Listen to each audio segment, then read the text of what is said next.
পিদেব কুঞ্জল থেকে সবাইকে স্বাগত। আমের সিজন চলছে, আমের আচার বানাবো তা কোনো হয়। তো প্রথমেই আমি আম গাছ থেকে আম পেড়ে নিয়েছি। আর আম কিন্তু ছোটো বড়োই গাছে আছে, প্রচণ্ড আম ধরেছিল, কিন্তু অনেক আম কিন্তু বাতাসে পড়ে গেছে। তো আমি বাঁশ দিয়ে কিন্তু আমগুলো পেড়ে নিয়েছি। এবার আমি জল দিয়ে ভালোভাবে ধুয়ে নিয়েছি। ধোয়ার পর আমি খোসা ছেড়ে নেব। আমার চ্যানেলে যদি নতুন হয়ে থাকেন অবশ্যই কিন্তু আমার চ্যানেলটাকে সাবস্ক্রাইব করে অবশ্যই কিন্তু ভালোবাসা দেবেন। আর আম জেলি আচারটা কিন্তু কি বলবো, বানাতে অনেক সিম্পল, খেতে অসাধারণ লাগে। আমের আচার সবারই পছন্দ। আর এটা যে আম জেলি আচারটা, এটা কিন্তু একবার যে খাবে সে কখনো ভুলবে না, এত সাধারণ লাগে খেতে। তো আমি প্রথমে গ্রেট করে নিচ্ছি। তো গ্রেট করা আমার হয়ে গেছে। এবার আমি কড়াই বসিয়ে দিয়েছি। কড়াইটা হালকা গরম হওয়ার পর আমি আস্তা জিরে, আস্তা ধনিয়া দিয়ে দিলাম। আর আমি হাতের পরিমাণ অনুযায়ী কিন্তু আমি দিয়ে দিলাম। এবার চুলার আঁচটা কম দিয়ে কিন্তু আমি বনিয়ে নিচ্ছি। এবার দিয়ে দিচ্ছি একটুখানি আমি দারচিনি, 2টা এলাচ। এবার দিয়ে দিচ্ছি গোলমরিচ। এবার শুকনো লঙ্কা। মশলাটা কিন্তু আপনারা একটু কম বেশি বাড়িয়ে বা কমিয়ে করতে পারেন। তো ঝালটাও কিন্তু আমি একটু বেশি দেব, আচার একটু ঝাল হলে খেতে ভালো লাগে। আর আবার বলছি, চুলা আঁচটা কিন্তু আমি অনেক কম দিয়ে কিন্তু করে নিয়েছি। তো হয়ে গেছে। এবার আমি ঠান্ডা হতে রেখে দিলাম।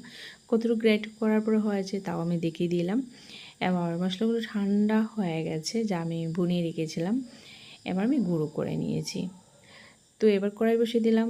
সর্ষে তেল দিয়েই করে নিয়েছি। সর্ষে তেল কিন্তু আচার খুব ভালো হয়। আর সর্ষে তেলটা কিন্তু হালকা আমি গরম করেছি। এবার তো দিয়ে দিলাম। এবার নাড়াটাড়া দিয়ে দিচ্ছি ভালোভাবে। আচারটা আপনার কেমন লাগলো কি না লাগলো অবশ্যই কিন্তু কমেন্টে জানাবেন। এবার আমি চিনি দিয়ে দিচ্ছি। তো প্রথমেই বলেছিলাম আম জেলি আচার, তো মিষ্টি কিন্তু অনেক বেশি দিতে হবে। আর আমগুলো কিন্তু অনেক টক, তার জন্য আমি চিনিটা একটু বেশি দিয়েছি। আর আম থেকে কিন্তু অনেকটাই জল বেরিয়েছে। এবার কিন্তু তোমার চিনি মেল্ট হওয়ার পরেও কিন্তু অনেকটাই জল হয়েছে। তো আমি ধীরে ধীরে ওইগুলো আমি শুকিয়ে নেব। এই যে অনেকগুলো কিন্তু শুকিয়ে নিয়েছি। জলটা জল ছিল যে, আর তোমার কালারটাও কিন্তু চেঞ্জ হয়ে গেছে। এই যে গুঁড়ো করে আমি কিন্তু একটু দানা দানায় রেখেছি, তাহলে কিন্তু আচারটা খেতে ভালো লাগবে। তো মশলাগুলো এবার আমি দিয়ে দিচ্ছি। আর প্রথমে তো চুলার আঁচটা আমি বেশি দিয়েছিলাম, ওখানে কিন্তু শুকানোর পর কিন্তু আমি চুলার আঁচটা কিন্তু অনেক কমিয়ে দিয়েছি। না হলে কী হবে, নিচে লেগে যেতে পারে, তাহলে কালো কালো হয়ে যাবে। তো হয়ে গেছে। এবার আমি নামিয়ে নিয়েছি।